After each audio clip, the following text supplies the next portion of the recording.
P.O.S.T, or Power On Self-Test, is a diagnostic process that a computer undergoes when it is powered on.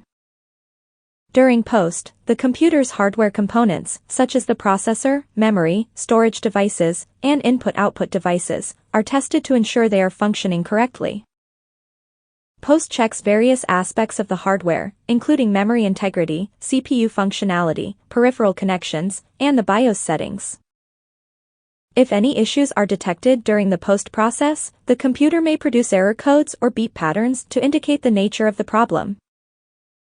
P.O.S.T is essential for ensuring that a computer boots up properly and can proceed to load the operating system. If P.O.S.T encounters a critical hardware issue, it may halt the boot process and display an error message, prompting the user to take corrective action, such as checking connections or replacing faulty components. Overall, P.O.S.T serves as an initial health check for a computer's hardware, helping to identify and resolve issues that may prevent the system from operating correctly.